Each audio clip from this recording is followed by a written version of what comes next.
Hello बच्चों, कैसे हैं आप सभी। मुझे उम्मीद है कि आप बड़े अच्छे होंगे और बेहतरीन ढंग से पढ़ रहे होंगे। आप सभी का स्वागत है ज्योग्राफी पाठशाला में। इस वीडियो में क्या पढ़ने वाले हैं हम, तो पहले हम पिछली वीडियो की रिकैप करें तो हमने भूकंप के बारे में पढ़ा था सर। और भूकंप के बारे में जाना था कि भूकंप होता क्या है, पृथ्वी में जो हलचल होती है कई कारणों से होती है, जो हमने बात करी उससे हम भूकंप कहते हैं। फिर भूकंपीय तरंगों की बात की हमने, पी की बात करी, प्राथमिक तरंग, सेकेंडरी एसएल की एस की बात करी और धात्विक तरंगों की बात करी। हमने ये मालूम किया कि सर पी तरंग सबसे तेज चलती है लेकिन नुकसान सबसे कम हो जाती है। एस तरंग से थोड़ी सी कम धीरे चलती है लेकिन विनाशकारी तो होती है, लेकिन कम नुकसान, इतना नुकसान नहीं पहुंचाती है। लेकिन धरातलीय तरंगे सबसे ज्यादा नुकसान पहुंचाती है और अधिकेंद्र से उत्पन्न होती है। तो आपने ये पढ़ा है, लेकिन आप 12th के 11th के विद्यार्थी हैं, बेटा बड़ी क्लास के विद्यार्थी हैं। आपने ये भी सुना होगा कि यार वहां पर भूकंप आया था कहीं पर और वो इस स्केल का आया था। आप सुनते हैं कि भाई वहां पर इतने स्केल का भूकंप आया था, है ना, इतनी तीव्रता का भूकंप था, इतना तेज था, इतना कम था, है ना, वहां पर झटके झटके महसूस नहीं हुए आपको। तो आपने यानी भूकंप को मापा है। तो अब हम पढ़ेंगे भूकंपों की माप। आज हम पढ़ेंगे भूकंप की माप, यानी भूकंप को कैसे मापा जाता है, ये दिमाग में आ रहा होगा आपके पास में। आप यूं करते हैं कि जापान में सर वहां पर भूकंप आते रहते हैं, हमारे यहाँ भूकंप आया था। कोई कहता है दिल्ली में भूकंप आया था, बोलता है यार मुझे तो महसूस नहीं हुआ। कोई कहता है हाँ भाई मुझे महसूस हुआ था, मैं हाँ तो थोड़ा सा सामान हिल रहे थे, ये हिल रहे थे। यानी भूकंप कभी तेज भी होता है, कभी कम भी होता है। तो यानी इसको मापते कैसे हैं, तो देखिए आप कि भूकंपीय जो घटनाएं होती हैं, भूकंपीय जो घटनाएं होती है, इनका माप भूकंप तरंगों की तीव्रता के आधार पर। एक नंबर तो ये हो गया कि भूकंपीय तरंगों की तीव्रता के आधार पर, है ना। और दूसरा आघात की तीव्रता के आधार पर मापा जाता है। तो दो आधार हो गए हमारे पास में। कितने आधार हो गए? दो आधार हो गए। एक तो भूकंप तरंगों की तीव्रता के आधार पर मापेंगे और एक आघात की तीव्रता के आधार पर मापेंगे। अब सर ये भूकंपीय तरंगों की तीव्रता क्या होती है, आघात की तीव्रता क्या होती है? बिल्कुल आसान है, आप खुद समझे, शब्दों से पकड़ रहे होंगे आप। भूकंपीय तरंगों की बात करें तो हम पी की बात करते हैं, एस की बात करते हैं और खासकर एल की बात करते हैं। ये तरंगे जो आपका अधिकेंद्र होता है, यानी आपके जैसे मान लीजिए हम बात करें यहां पर, दूसरा पेन ले लेते हैं, कलर दूसरा चेंज कर लेते हैं। जैसे मान लीजिए आपके यहां पर भूकंप केंद्र है और अधिकेंद्र पर जितनी तीव्रता से टकराती है ना, जितनी तीव्रता से टकराती है तो उसे हम कहते हैं भूकंपीय तरंगों की तीव्रता के आधार पर। क्योंकि जितनी तीव्रता से टकराएगी उतना ही नुकसान करेगी। अधिकेंद्र पर ज्यादा फोर्स पड़ेगा, दूर होते होते उसकी तीव्रता कम होती जाएगी। और आघात की तीव्रता का मतलब ये होता है कि भूकंप आने के बाद में जो नुकसान होता है उसको प्रत्यक्ष देखकर, अनुभव के आधार पर उसकी तीव्रता को मापा जाता है कि भूकंप कितना विनाशकारी था और कितना कम विनाशकारी था। तो पहले हम पढ़ेंगे भूकंपीय तरंगों की तीव्रता के आधार पर। तो देखिए क्या है इसके अंदर। इसके अंदर देखिए आप कि भूकंप की तीव्रता भूकंप के दौरान ऊर्जा मुक्त होने से संबंधित है। बिल्कुल सही है सर, आपने बताया कि भूकंप की तीव्रता क्या होती है कि जो भूकंप केंद्र होता है ना, उस भूकंप केंद्र से ऊर्जा मुक्त होती है तरंगों के रूप में। पी होती है, एस होती है और फिर अधिकेंद्र से वो एल के रूप में चलती है। तो जितनी तीव्रता से वो ऊर्जा मुक्त होगी ना, जितनी तीव्रता से, वही भूकंप की तीव्रता के आधार पर उसका उसका उसका क्या कह देगा, उसका आप क्रम निर्धारित करेंगे वो कितना तेज है कितना धीरे है।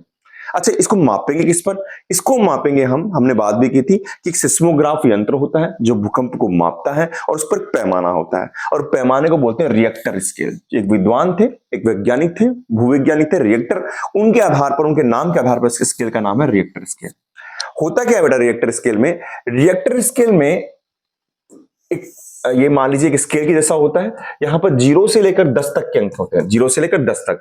जैसे यहां पर 1 हो गया, यहां 2 हो गया, यहां पर 3, यहां पर 4, यहां पर 5, यहां पर 6, यहां पर 7, यहां 8, यहां पर 9, इतने नंबर होते हैं। जितना आप 0 या 1 2 होगा, जैसे 2 की तीव्रता का भूकंप आता है, मान लीजिए भूकंपित तरंगों की 2 की तीव्रता का आता है, तो ये उतना नुकसान नहीं, इसका पता भी नहीं पड़ेगा आपको, इनके झटकों का पता भी नहीं पड़ेगा कि आया था। लेकिन 5 या 6 से ऊपर जाते हैं तो यहाँ की ये जो भूकंप होते हैं काफी नुकसानदायक होते हैं और अधिक तीव्रता के कहलाते हैं। एक बात और बता दूं मैं आपको, यहां से 2 और 3 चल रहे हैं आप, तो आप बोलोगे एक अंक का फर्क है। नहीं, ऐसा नहीं होता। 2 से 3 का मतलब होता है कि हर अंक के बीच में 10 गुने का फर्क होता है। यानी 2 से 3 करे तो 10 गुना ज्यादा हो गए, तीव्रता कितनी होगी? 10 गुना ज्यादा हो गई। 4 से 5 जाएंगे तो 10 गुना ज्यादा हो गई। यानी हर एक अंक आपको 10 गुना आपको तीव्रता को बताता है। तो भूकंप की तीव्रता भूकंप के दौरान ऊर्जा मुक्त होने से संबंधित होती है। जो ऊर्जा मुक्त होगी, जितनी भूकंपीय तरंगे आपके धरातल पर टकराएगी, उससे संबंधित होती है। रिएक्टर स्केल से मापते हैं और इसकी तीव्रता की जो माप होती है वो 0 से 1 के बीच में, 0 से 10 के बीच में होती है। मैंने पिछले वीडियो में, शायद मुझे ध्यान है, गलती से मैंने 0 से 12 बता दिया, तो आप सही कर लीजिएगा कि रिएक्टर स्केल 0 से 10 के बीच में होती है। ठीक है, देखिए ये रिएक्टर स्केल आप देखिए इसमें। इस रिएक्टर स्केल में आप देखेंगे यहां पर, तो देखिए आप यहां पर, ये देखिए आप, ये एक रिएक्टर का है, ये 2 का है, ये 3 का है, 4 का और ये 9 का चल रहा है ना, 9 का। वैसे आपको बता दूं, मैं अमूमन बता दूं कि 6 के बाद में यहां पर जो तीव्रता होती है, भूकंप रिएक्टर आता है, ये ज्यादा नुकसानदायक होता है ना। 6 के बाद के अंदर आपके 2 और 1 का तो आपको मालूम भी नहीं पड़ता है। और हर जो भी स्केल होगी उसके बीच में, जैसे 5 से 6 के बीच में, तो इसका मतलब है कि 10 गुना की तीव्रता बढ़ चुकी है, ठीक है। और आप देखेंगे बिल्कुल रेड हो रहा है, यानी यहां पर तीव्रता, यानी आप यहां पर ज्यादा आघात हो रहा है, इसका थोड़ा कम है, इसका थोड़ा सा और कम है, ऐसे करके यहां पर रिएक्टर को मापा जा रहा है, यानी आपकी भूकंप की तीव्रता को मापा जा रहा है। तो ये रिएक्टर स्केल है। लेकिन क्या हम ये मानकर चलें कि ये बिल्कुल सही है? ऐसा नहीं है बेटा। हमने ये देखा इसके अंदर कि 6 या 7 से ऊपर जो रिएक्टर का जो तीव्रता आती है, जो तीव्रता आती है, तो जो मापनी है वो हर जगह सही नहीं हो रही है। मतलब आपके 1 पर, 2 पर, 3 पर, 4 पर, 5 पर तो इसका जो मूल्यांकन हो रहा है, जो आकलन हो रहा है, बिल्कुल ठीक हो रहा है। लेकिन जब इस स्केल से मापी गई, इस स्केल से भूकंप की तीव्रता को मापा गया, तो देखा गया 7 और 6 के आके ऊपर की तरफ, 6, 7, 8, 9, वहां पर इतना अच्छा मेजरमेंट नहीं दे रहा है। तो फिर क्या किया जाए? तो इन्होंने कहा, वैज्ञानिकों ने बात करी कि हम दूसरी तरीके से भूकंप को नापेंगे, और वो है आघात की तीव्रता के आधार पर। किसके आधार पर? आघात की तीव्रता के आधार पर। अब ये क्या होता है, ये देखिए आप, देखिए आघात की तीव्रता या गहनता का मतलब क्या होता है। ये स्केल दी है हमारे यहां पर है, मर्केली साहब ने दी है। इन्होंने बताया कि आघात की तीव्रता के आधार पर, मर्केली स्केल के नाम से जाना जाता है, इसको मापेंगे। होती क्या आघात की तीव्रता? देखिए प्रत्यक्ष अनुभव के द्वारा यही क्या होता है कि जहां पर ये भूकंप आया है वहां के लोगों से पूछा जाता है, उनसे सर्वे किया जाता है कि भाई किस तरीके से आपको अनुभव हुआ, किस तरीके से आपको अनुभव हुआ। जैसे मान लीजिए आपकी बात करें, यहाँ पर बिल्डिंग्स बन रही है और यहाँ पर बिल्डिंग्स बन रही है और ऊपर वाले में जो लोग रह रहे हैं उनको इसके झटकों का अनुभव ही नहीं हुआ, तो ये कोई भूकंप नहीं है, बहुत कम तीव्रता का भूकंप है ऊपर वालों को। लेकिन मान लीजिए बिल्डिंग गिर गई है, सारी आसपास की बिल्डिंग गिर गई है, तो ये मानते हैं कि 10 से 11 तक की तीव्रता का भूकंप है, जब चारों तरफ विनाश हो गया तो यानी ये प्रत्यक्ष तीव्रता के आधार पर जो नुकसान हो रहा है, उस नुकसान को देखकर आकलन किया जाता है कि भूकंप की तीव्रता कितनी है ना। तो इटली के वैज्ञानिक थे, भूकंप वैज्ञानिक थे, मर्केली ने इसे मापा था। ये धरातल पर झटकों से हुई प्रत्यक्ष हानि से, देखो इसको नोट कर लीजिए, प्रत्यक्ष हानि के द्वारा निर्धारित किया जाता है। रिएक्टर स्केल में एक परेशानी थी कि आप कई जगह कह रहे हैं कि भैया भूकंप तो 7 तीव्रता का हुआ, लेकिन वहां पर दिख रहा है इतनी हानि ही नहीं हुई है।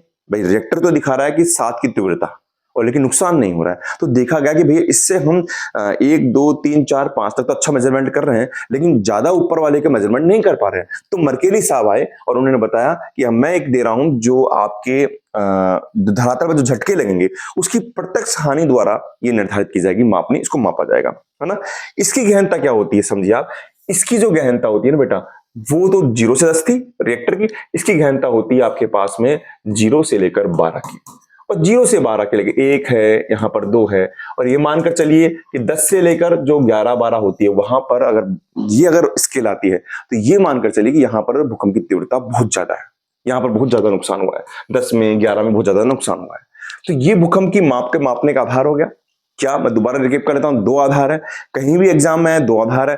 एक तो होगा सर भूकंपीय तरंगों की तीव्रता के आधार पर, कितनी तेज गति से PSL तरंगे अधिकेंद्र पर आ रही है, और ये भी याद रखिएगा कि भूकंप की जो तीव्रता होती है ना, वो सबसे ज्यादा कहां पर होगी, जो आघात होगा, चाहे आप मर्केली के हिसाब से करें, अधिकेंद्र पे होगा। अधिकेंद्र से दूर होते जाएंगे वैसे वैसे वैसे उसकी जो उसकी हानि होगी या उसका प्रभाव होगा वो कम होता जाएगा। तो पहला तो हमने पढ़ा रिएक्टर स्केल के द्वारा 0 से लेकर 10 तक की मापनी है, और दूसरा पढ़ा हमने इटली के भूवैज्ञानिक आपके मर्केली साहब के द्वारा, जो कहते हैं कि प्रत्यक्ष हानि होगी, जो अनुभव होगा, जहां पर जो लोग होंगे उनसे पूछेंगे और उसके आधार पर हम देंगे मेजरमेंट कि कितनी तीव्रता का भूकंप आया है।